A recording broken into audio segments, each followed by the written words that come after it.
All right, so this test is going to be controversial. If you're clicking on this video, maybe you came from my review of UADX. Maybe you're a new subscriber. Thank you if you've done that. Maybe you're coming from some of the other reviews of UADX versus UAD2. There's been a number of the videos comparing the native versus the DSP accelerated plugins, and while they're great in their practical way of approaching the test, I think they all kind of miss out on the whole point of the Apollo, which is to say Unison. Unison is their whole big thing, why you pay big money for these Apollos, right? So if we're gonna give UAD2 a fair shot, we gotta compare the point of those plugins directly. So I thought this was gonna be easy to do. It's turned out to be like a giant rabbit hole, and we're gonna get into that. But on the front side, I definitely want to just get this out of the way. The results really shocked me. It could very well be so far that I've just tested it entirely wrong, and if that's the case, just roast me in the comments. But this is now my 4th or 5th attempt to do this whole test and do this whole video because I want to make sure that I'm squeezing every little bit of truth out of the test, and it's not just me messing up the test. Now that that's all out of the way, let me kind of talk to you where the crude test is so far. Again, to test Unison, you need to have a mic connected and a Unison plugin on the Unison slot inside of UAD Console. And that means to test the native version, you kind of need to run the same signal back through that same microphone setup, just with no Unison plugin enabled, right? Point of the test is not to get a good sound, it's just to test the difference in sound. So I had my acoustic guitar coming out of this speaker, and this microphone just stayed put. And I copied the settings from the Unison enabled plugin, copied them over to the native plugin. I just tried to level match and see what happened, right? So I thought that was a good test. Well, they kind of nulled out. It wasn't exact. And then I started thinking, all right, well, maybe I just did my test wrong. So then it led me to think about the variables, and that's something that we really need to discuss to kind of keep in mind and keep in consideration with the results of the test. Now I'm going to give my theory on the results of the test as well at the end of the video. If you want to skip to that, I guess that's cool, but I think you're missing out on the fun. So just keep watching if you want to have an interesting look at how this was done. The first variable to consider when using Unison, the whole point is that it changes the impedance, it changes the way that the microphone reacts to the signal. So when I was trying to level match, I noticed that there was no consistency between the peaks of the signal. The peaks on the Unison signal were just overall different, even though it was the same signal, right? When I didn't have a Unison enabled recording, the peaks were just different. So there must be some sort of thing that's happening behind the scenes here. And then the second part, maybe this speaker is reacting slightly differently each time as well. And then the third thing was that I kind of realized that, wait a second, it's just right here. If I'm sitting here and I move this way, or I move a little to the right, a little to the left, that's going to have a massive impact on the sound. So I took that for granted.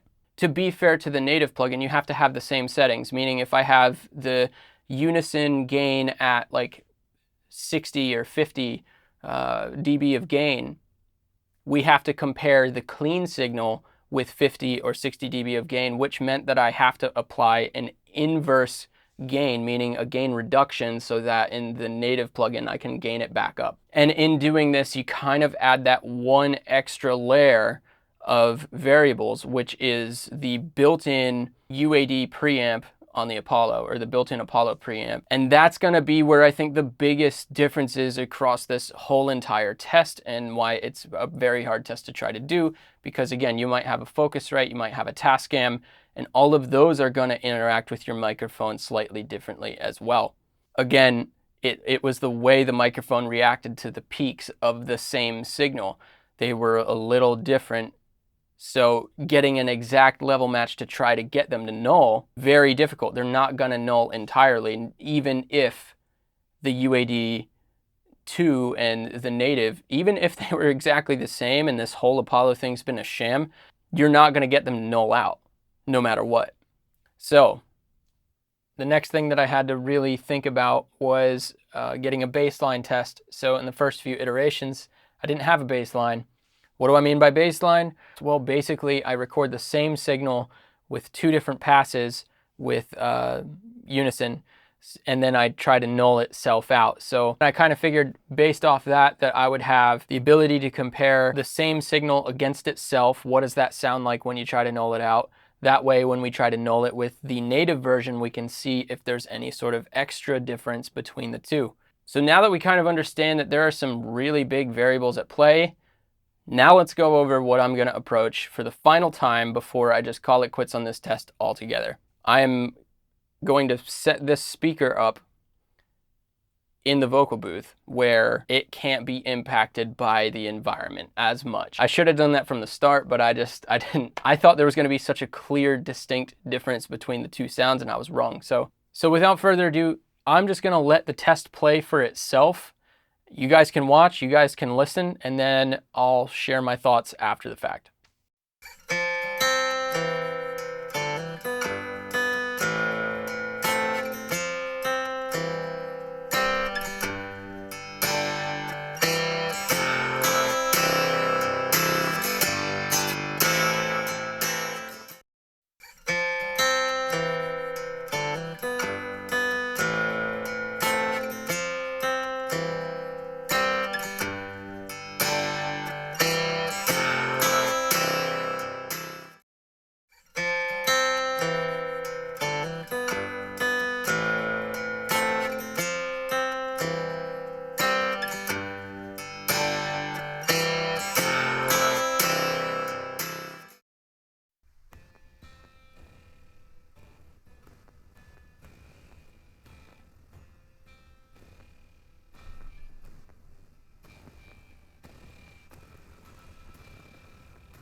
All right, so what did you guys think? Leave it in the comments below.